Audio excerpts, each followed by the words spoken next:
Kung ayaw mo na sa anak ko, please lang, ibalik mo na lang siya sa akin.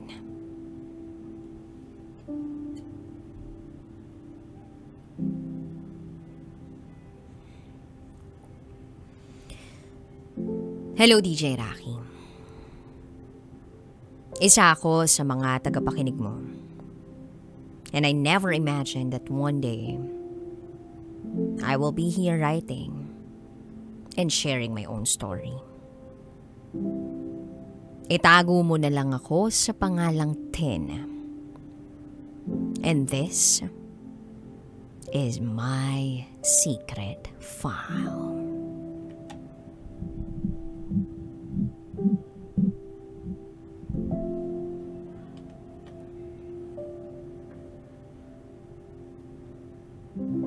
Years ago, while I was working sa isang kilalang fast food chain sa Iloilo, meron akong nakilala.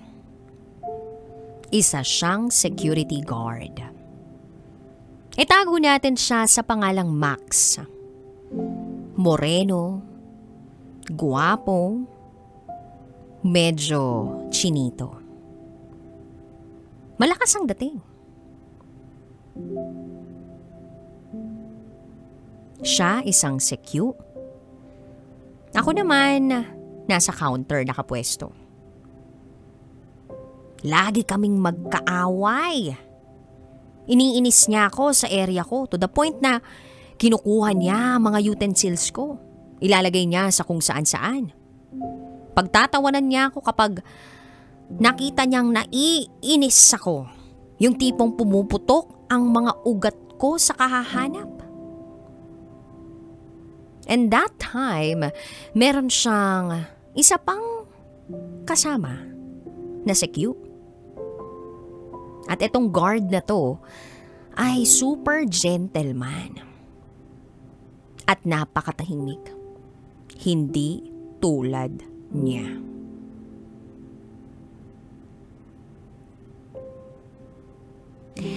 At yung guy na yun, nanligaw sa akin. Binibigyan ako ng mga bulaklak. Dinadalhan ako ng mga pagkain. At masasabi ko na worth it sagutin. Kaya lang ang problema, wala akong nararamdamang pagmamahal. Hindi ko magustuhan ng todo. Ang ending, binasted ko na. Si Max naman, tuloy pa rin sa pang-aasar sa akin. Hanggang sa natagpuan ko na lamang ang sarili ko na masaya sa tuwing duty ako. At ang dahilan? Si Max. Hinahanap ko yung presensya niya para bang hindi kompleto ang araw ko pag hindi ko siya nakakausap o nakakaaway. Until one night nagkayayaang mag-inuman. Birthday ng isa sa mga kasamahan namin. Nagkalasingan na ang lahat. Then niyaya niya ako na pumunta sa lugar ng isang pahingahan. Pumara siya ng taxi kahit sobrang lasing na. Pumasok naman ako sa loob ng taxi. Alam kong nakainom na rin ako. Nang makababa kami sa lugar ng pahingahan, ay dumire-diretso siya sa kwarto. Sinundan ko siya. At habang ginagawa ko yun, ay tumatawag na ako ng santo. Dahil pakiramdam ko, merong mangyayari sa amin. Hindi ako makapirmi o makatulog. Habang siya, dumiretso sa higaan at mahimbing ang pagkakatulog. Maniwala ka man sa hindi, DJ Rocky, kung sakali mang may gawin siya, papayag ako. Dahil pakiramdam ko, gusto ko na rin siya. Pero sumapit ang umaga, DJ Rocky. Nakatulog na ako at walang nangyari sa amin. Normal lang. Ang hindi ko alam, yun na palang simula na maging kami. Lagi na siyang nag-good morning, may I love you at good night pa sa gabi. Bawat araw na lumilipas ay ipinapakita at pinaparamdam niya sa akin na sincero siya. 5 months after, lumipat ako ng boarding house. And then, naibigay ko sa kanya yung detalye ng tinutuluyan ko.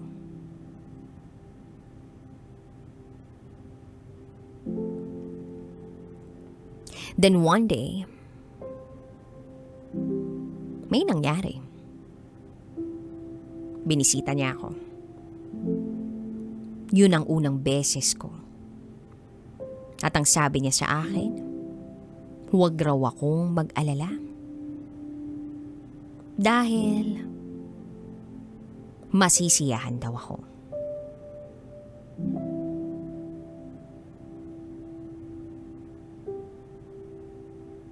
Sabi niya pa, masasanay rin ako. At darating din yung araw na ako mismo ang magyayaya. Napatawa ako dun. Alam ko na masayang masaya kami ni Max. Fast forward. Nakilala ko ang mama at papa niya. Ganon din ang kapatid niyang lalaki. Pagdating namin sa kanila, namangha ako sa laki ng bahay nila. Hindi sila mayaman, pero alam kong may kaya sila. Dan pagkatapos niya akong ipakilala sa mga magulang at pamilya niya, ipinakilala niya naman ako sa kanyang barkada. Okay ang lahat. Hanggang sa lumipas ang 1 taon at kalahati, meron akong nabalitaan. May girlfriend pala siya. Hindi lang isa kundi 2. Nang malaman ko yun, hindi ko alam kung anong gagawin ko. Magkasama na kami sa boarding house. Kinumpronta ko siya. Nag-explain siya sa akin. Kesyo ako raw ang pinili niya. Ako raw ang mahal niya. Ako raw ang pakakasalan niya. Iyak siya ng iyak. Naramdaman ko naman na totoo ang mga sinabi niya. Kaya pinatawad ko siya. Naging okay kami. Nag-resign siya sa trabaho niya while ako lumipat na. Habang wala siyang trabaho, ako muna ang nagbabayad ng bills namin. Hindi ko iniisip ang hirap na yun dahil mahal ko siya. At alam kong kaya ko naman. Hawak ko na ang account niya sa social media niya. Siya naman ay walang pake sa account ko. Kaya naman, kampante na ako na hindi na niya ako lulukuhin. One day, umuwi kami sa kanila. Hindi ko alam kung nung pumasok sa isip ko at sinubukan kong mag-open ng FB gamit ang bagong number niya as email. Nabigla ako kasi pagka-forgot password ko, may lumabas na account.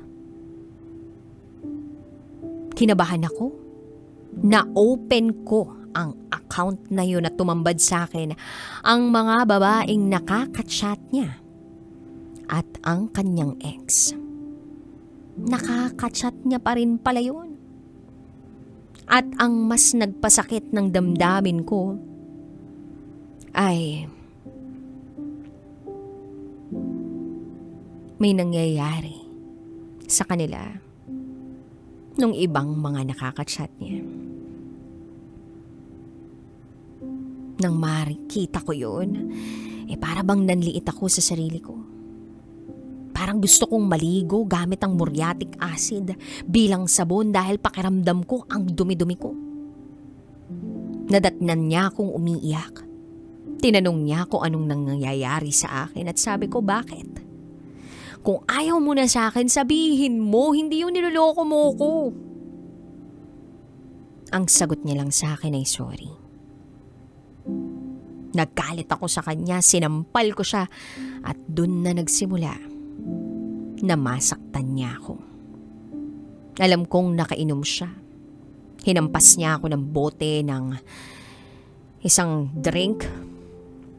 Napadapa akong lumabas ng kwarto. Nang makita ako ng papa niya na dumudugo ang ulo, sinuntok niya si Max. Sa sobrang takot ko ay tumakbo ako palabas. Napatid pa nga ako't nasugatan sa tuhod. Kinabukasan nakapag-usap kami. Humingi siya ng tawad. Naiiyak lang ako sa isip ko.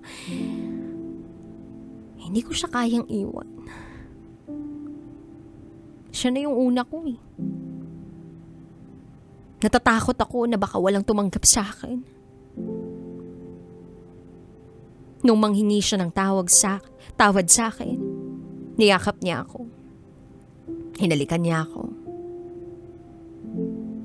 May nangyari sa amin. Marumi mang pakinggan. Pero sa tuwing nagkakaproblema kami o nag-aaway kami,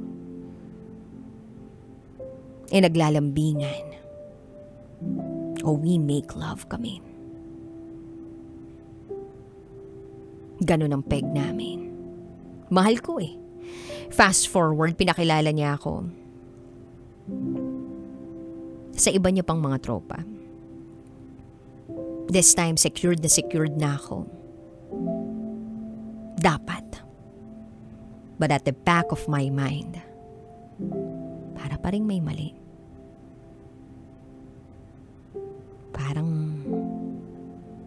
Parang may mali. Fast forward. Wala na siyang pinupost sa FB. Di niya na ako finiflex. Lahat ng post niya sa mga lakad niya, hindi ako kasama. Inisip ko that time, baka miss lang niya ang barkada niya.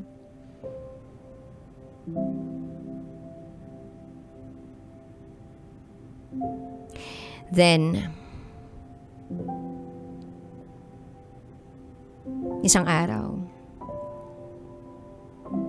nalaman ko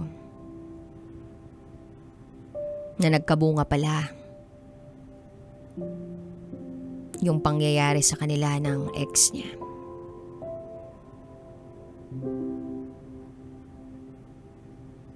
May anak pala siya sa ex niya.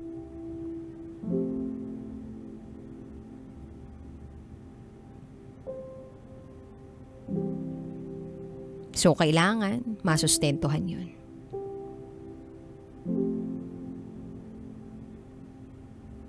Tinanggap ko yun, DJ Rocky.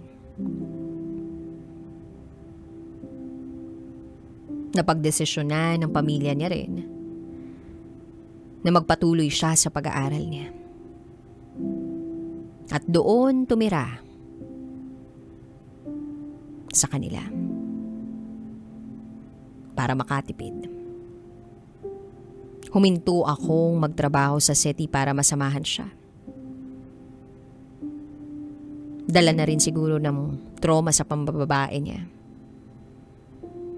So ang ginawa ko ay nag-sideline ako para may maiambag ako sa pag-aaral niya. Makatulong man lang. Nagtitinda ako ng 45 days na chicks. Buhat-buhat ko minsan ng 1 kilo ng bagoong plus may manok pa. Malaki naman ang kita. Nakakatulong sa araw-araw naming panggastos. Then one day, may nagawa siya sa akin na binago ang lahat-lahat sa akin. Na-open ko ang cellphone niya, tumambad sa akin ng isang pamilyar na conversation na tao. Pumapasok siya sa paaralan pero pagdating pala sa school, may babae siya. Pera ko pa ang pinandidate nila. At alam ng babae niya na may live-in partner siya.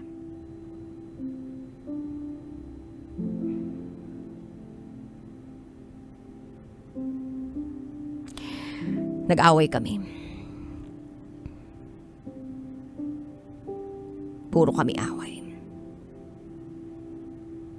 At kahit magkaaway kami that day, kinailangan naming umuwi sa amin. Bumiyahe pa sa amin. May birthday kasi kaming aatendan sa pamilya ko. Mugtong-mugto ang mga mata ko pagkarating namin sa amin. Tinanong ako ni Mama pagsalubong niya sa akin.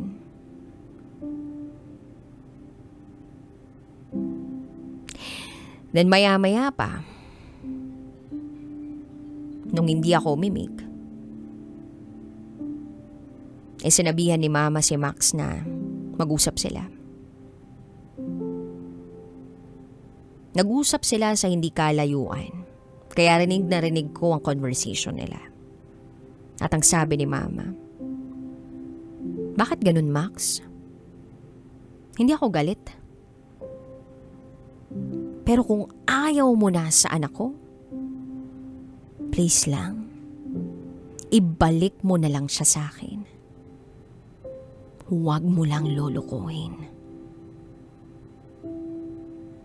Dahil sa sinabi ni Mamang yun, napaiyak ako. Hindi ko alam kung paano ko pipigilan ang sarili kong tumulo ang mga luha ko.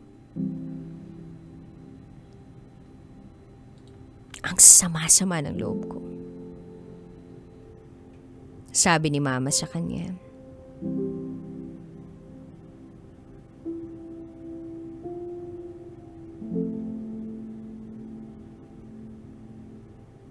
"Bakit ganun, Max? Hindi ako galit. Pero kung ayaw mo na sa anak ko, please lang, ibalik mo lang siya sa akin. Huwag mo lang lulukuhin."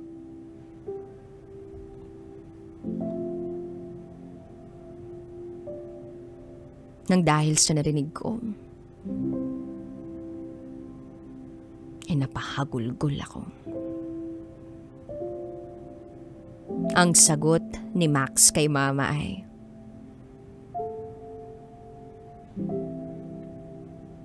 "Pasensya na po, tita. Kakausapin ko po siya. Pwede po ba?" Tumango si Mama. Pumasok siya sa bahay. At doon ko siya sinumbatan sa lahat-lahat. Tinanong ko siya, "Sinong pipiliin mo? Siya o ako?"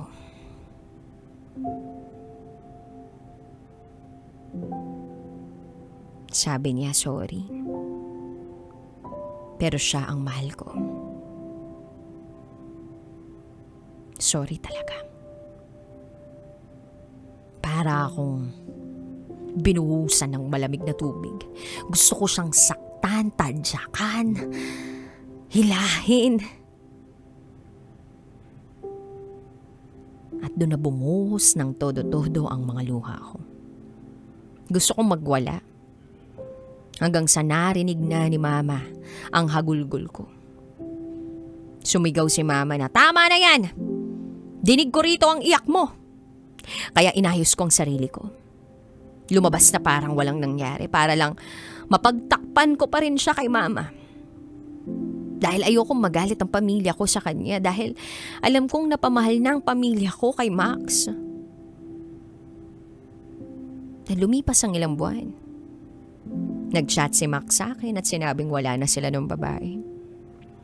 Gusto niyang bumalik sa akin. Tinanggap ko siya ulit. Tanga na kong tanga pero bumalik ako sa kanya. Alam kong mahal na mahal ko pa rin siya.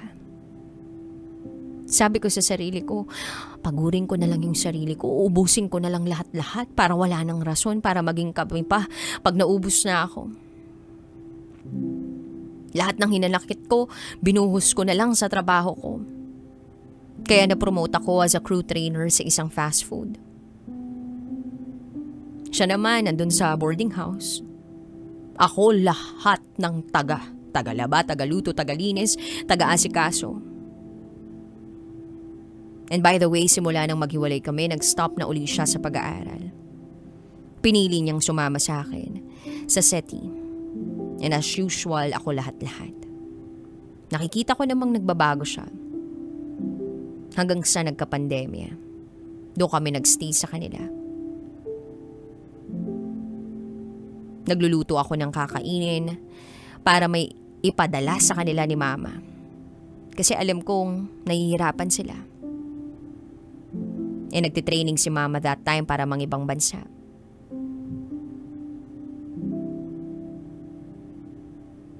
Then may nakilala ako sa trabaho.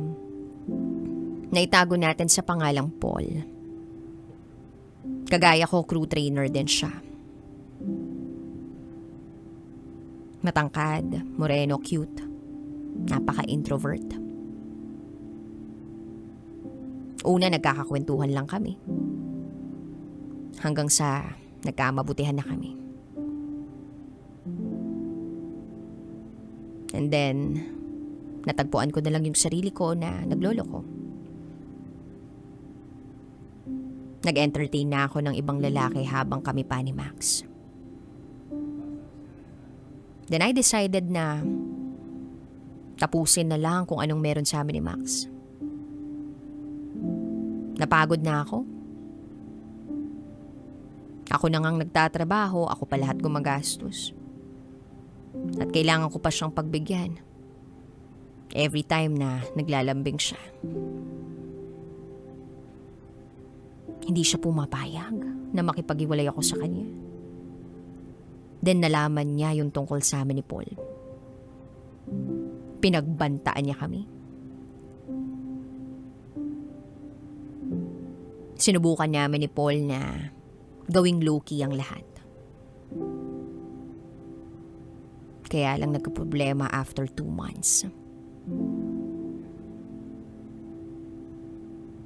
Nagkabalikan sila ng ex niya.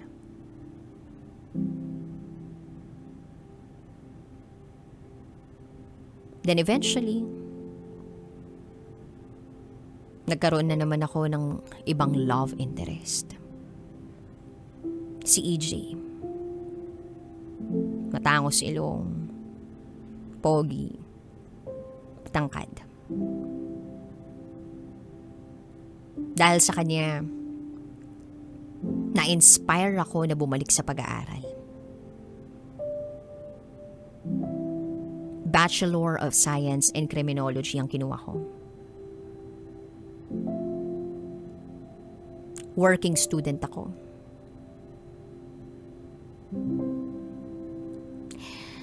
Ang dami kong inaasikaso.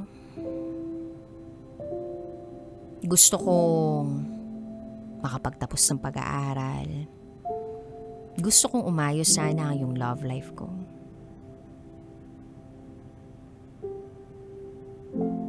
Gusto kong maging payapa.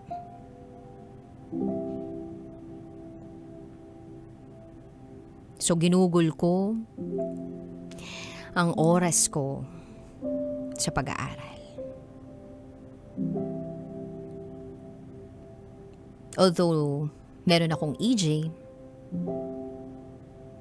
pero hindi ko alam kung magtutuloy-tuloy kami. Busy ako, at busy rin siya. So, ang ginawa ko, go with the flow lang.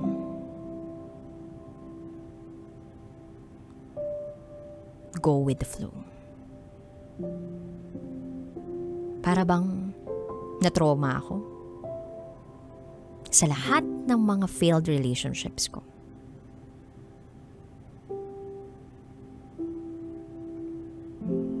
Then eventually,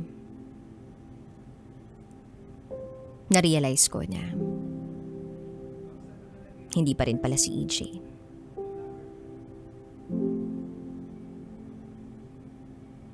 Hindi siya masyadong focus sa akin. Hindi niya ako mabigyan ng oras. Kaya nag-entertain ako ng iba. Itago natin siya sa pangalang Den. Si Den, nandyan lang.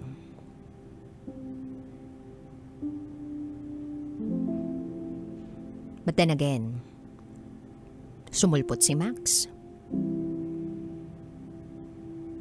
Nagmamakaawa. Magbalikan daw kami. Gusto ko nang makalaya sa sakit.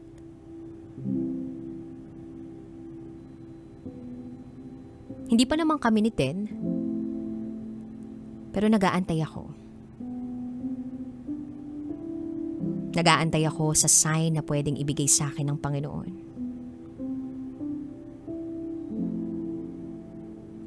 Then one day, tinanong ako ni Den kung pwede raw maging kami. Alam ng Diyos kung gaano ko na kagusto na maging masaya. Yung payapa, yung walang pag-aalala, nalulukuhin ako, naiiwan ako. Yung ako lang. Yung lalaking hindi ako mumurahin, yung hindi ako sasaktan, physically, mentally, emotionally. Yung lalaking susuportahan ako sa gusto ko. Yung hindi ako kukontrolin. Yung ganun ba?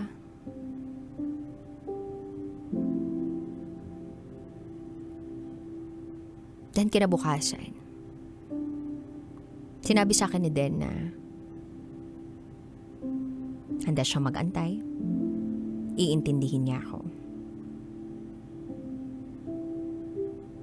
Huwag lang daw ako ma-pressure.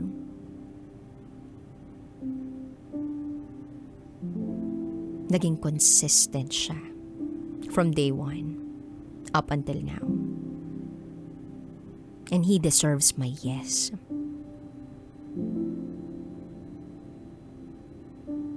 So, ibinigay ko sa kanya ang matamis kong oo. Naging kami ni Den.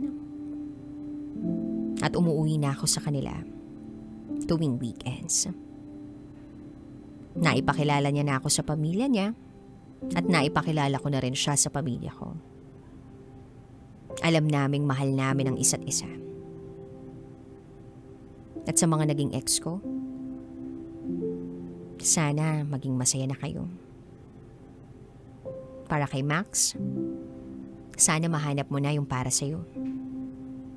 Pasensya na kung hindi ko natupad yung pangako ko na hindi kita iiwan. Alam mo namang minahal kita ng sobra. Pero hanggang doon na lang yun. Mag-focus ka sa mga goals mo.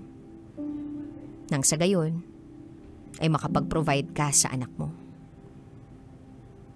Hanggang dito na lang po, DJ Rocky. Muli, ako si Ten. At ito, ang aking secret file.